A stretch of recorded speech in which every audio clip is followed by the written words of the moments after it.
Hello, everybody.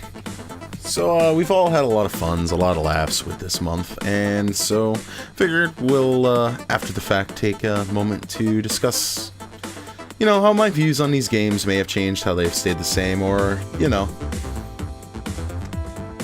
really just kind of review everything. So for now, we'll start with the first game, Castlevania Bloodlines.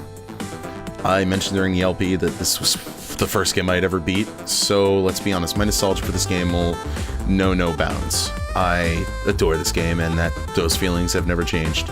What has changed is I forgot, because I'd been playing John Morris a lot before I had really started playing it again, so I forgot how bad Eric Liccardi got. So I didn't really appreciate just how powerful John was and how weak Eric was in comparison. Yeah, the jump is really convenient, but it's not as good as I remember it being. But, that being said, it doesn't make the game any worse. If anything, having that variety was awesome. So, I still say Castlevania Bloodlines is one of the best games in the Castlevania franchise. Also, I've been corrected multiple times by friends. It's not really considered the black sheep of the franchise. That belongs to Castlevania 2 on the NES. So, fair enough.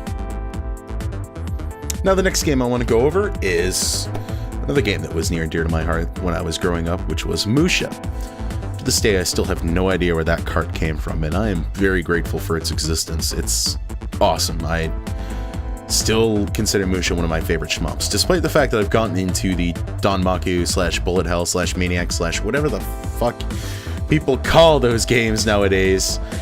I just love that feeling of power you have in Musha, and I just love the enemy design and the level design and the boss fights, and everything looks really cool and it's very fast. Really like Musha. I'm honestly surprised to see just how powerful whatever it's considered, the fire, the missiles, whatever they were. I always thought those were terrible as a kid. I always just took the shield because I was too incompetent to beat it with anything but the shield, but hey, the more you know, right? So I would still absolutely, if you can acquire a Musha somehow, I can almost promise you're not going to want to spend the money to buy it new. But if you find yourself wanting to scratch a certain shmup itch, I would definitely give Musha a recommendation. There's another shmup I would definitely recommend, but I think I'm going to save that for the next Sega Appreciation Month, which will be pretty much a year from now. And yeah, that one also near and dear to my heart, but definitely check out Musha. I completely recommend it. And now for the next game, Mercs. Oh, God, I love Mercs. I was always more about the original mode, but I loved the arcade mode. Don't worry, I'll revisit Mercs and do the original mode before Sega Appreciation Month 2. Honestly, I'll probably do the same thing with any game where there are multiple characters. I figure they've gotten their moment in the sun with the big display. Might as well just show off the extra stuff on the side.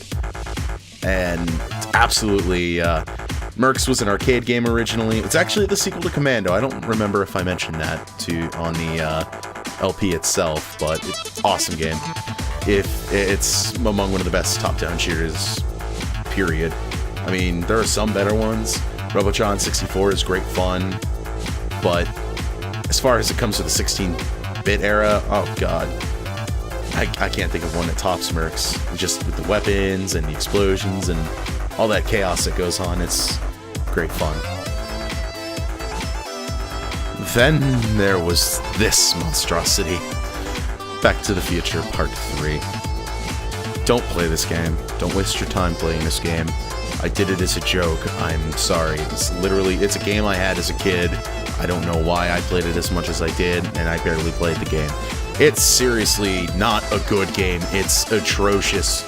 It plays like ass, it looks like ass. For some reason, it's darker than every other Sega Genesis game on the system. Don't waste your friggin' time.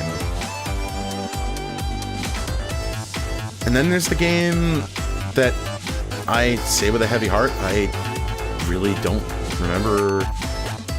I remember liking this a lot more than I did.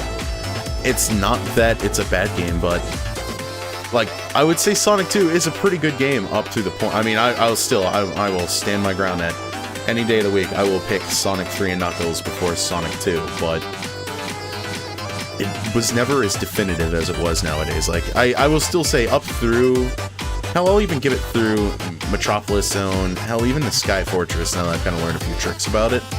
But that end game was the final boss. I don't mean Metal Sonic. Metal Sonic's a joke, but the Robotnik mech was just...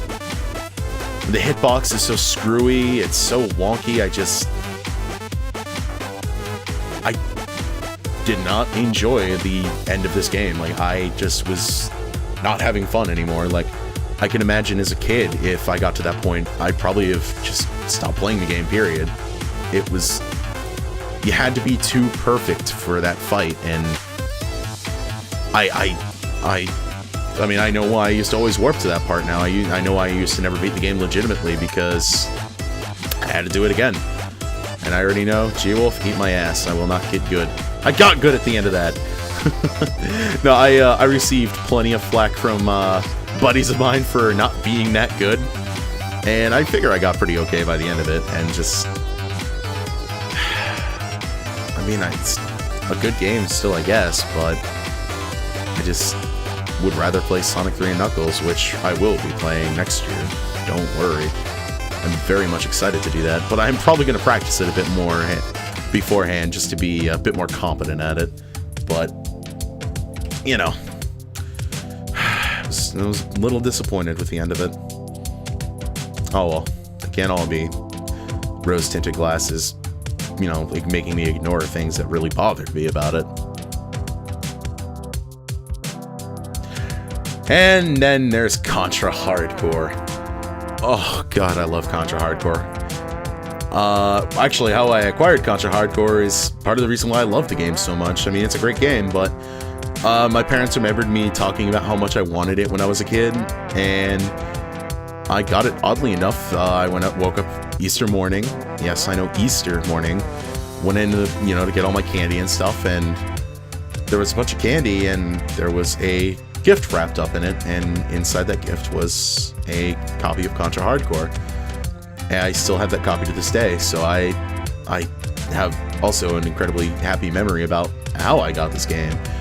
The game proved to be a very tough nut to crack, and again, I never actually was able to beat it, even with my brother playing with me, and I still love the game. It was great. We always lost to Neumann Cascade, but it didn't matter because there were so many different levels we could view anyways.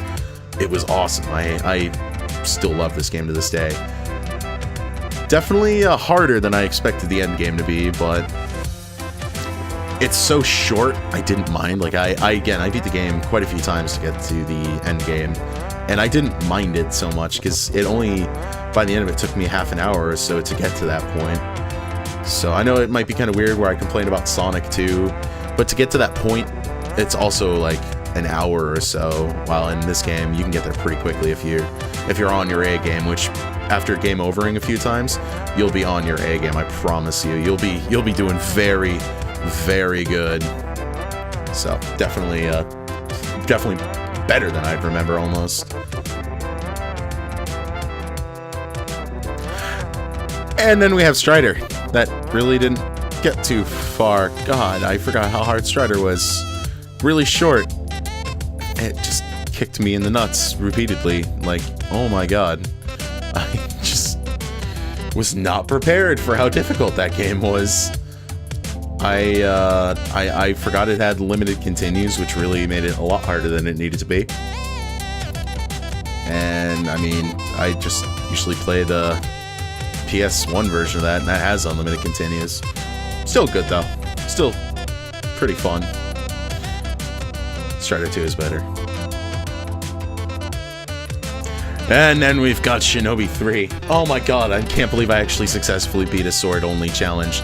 That was so much fun, and that mod really helped it in the end. I recommend that if anybody ever wants to give it a shot. I'd love to hear how other people view it.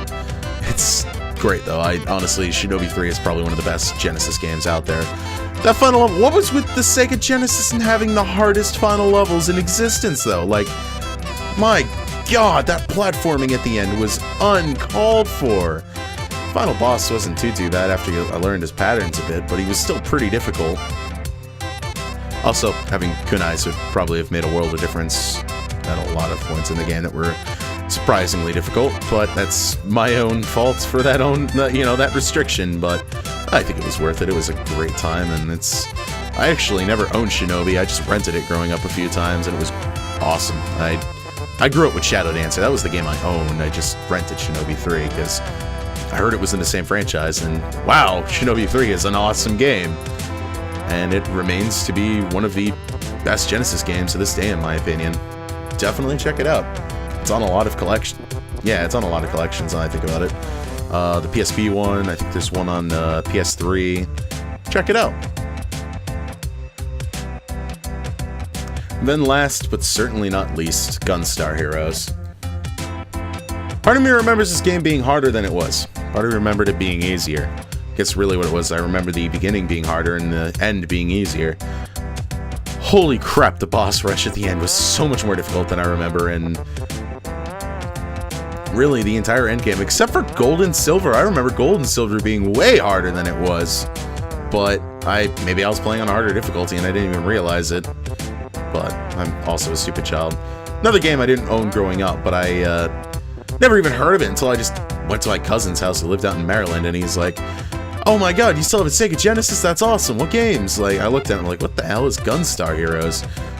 Threw it in, turned it on, and I was introduced to the wild world of Treasure.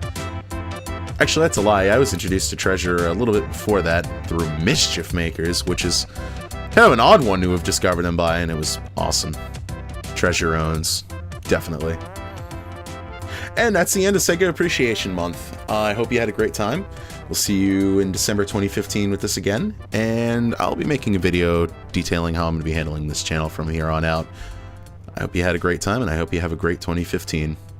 I'll see you next time. Bye. Music by Ben Briggs at BenBriggs.net.